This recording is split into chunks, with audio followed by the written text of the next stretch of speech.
Narasaraopet Telugu Desam party కార్యాలయంలో రాష్ట్ర ప్రభుత్వ 2 ఏళ్ల విజయోత్సవ సభ ఘనంగా నిర్వహించారు. ఈ కార్యక్రమంలో ఎమ్మెల్యే పాల్గొని కేక్ కట్ చేసి కార్యకర్తలకు శుభాకాంక్షలు తెలిపారు. ఈ సందర్భంగా ఎమ్మెల్యే మాట్లాడుతూ రాష్ట్ర అభివృద్ధి, సంక్షేమ కార్యక్రమాల అమలులో ప్రభుత్వం సాధించిన విజయాలను వివరించారు. పార్టీ నాయకులు, కార్యకర్తలు పెద్ద సంఖ్యలో హాజరై విజయోత్సవ వేడుకలను ఉత్సాహంగా నిర్వహించారు. ప్రభుత్వ విజయాలను ప్రజల్లోకి తీసుకువెళ్లాలని పార్టీ శ్రేణులకు పిలుపునిచ్చారు. అనంతరం ఎమ్మెల్యే అరవింద్ బాబు కొత్తగా కొన్న ట్రాక్టర్ని ప్రారంభించి నడిపారు.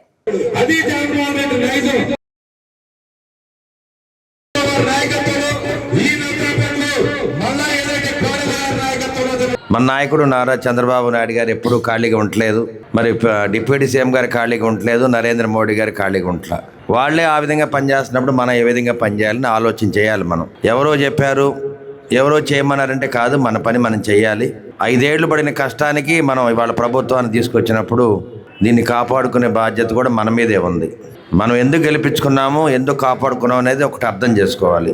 అదేవిధంగా మన కార్యకర్తల్ని మనం గౌరవించుకోవాలి, మన అక్క చెల్లెల్ని మనం గౌరవించుకోవాలి, మన ప్రభుత్వాన్ని మనం గౌరవించుకోవాలి, మన నాయకుడిని మనం గౌరవించుకోవాలి. విధేయత ఉండాలి. చంద్రబాబు నాయుడు గారు ఎప్పుడు చెప్తారు, ఎవరైతే విధేయత కనిపిస్తారో వాళ్ళనే గౌరవిస్తారు ఆయన. మన తల్లిదండ్రులు మనం గౌరవించి, మన పిల్లల్ని మనం గౌరవించి, ఇంట్లో భార్యను మనం గౌరవించుకుంటే అందరూ గౌరవిస్తారు. ఆ గౌరవాన్ని అనేది మనం కింద స్థాయి వరకు తీసుకెళ్ళాలి. అదేవిధంగా ముఖ్యమైన కార్యకర్తలు మాత్రం అత్యంత గౌరవాన్ని మనం ఇవ్వాలి. నాయకుల కంటే కూడా కార్యకర్త గౌరవం ఇవ్వాలి. ప్రభుత్వం ఓడిపోయినప్పుడు కూడా మనకి దాదాపు 1,70,000 ఓట్లు పడతా ఉన్నాయి. అంటే ఇవన్నీ కూడా ఎవరేస్తున్నారు? కార్యకర్తలు. నాయకులు క్యాంపెయినింగ్ చేయరు. ఒక పార్టీ ఓడిపోతుందంటే నాయకులు దూరంగా ఉంటారు, కానీ కార్యకర్తలు మాత్రం అట్లా దూరంగా ఉండరు. కష్టమో నష్టమో తన్నులు తింటారో, కేసులు పెట్టించుకుంటారో, పోలింగ్ బూతుల దగ్గరే ఉంటారు.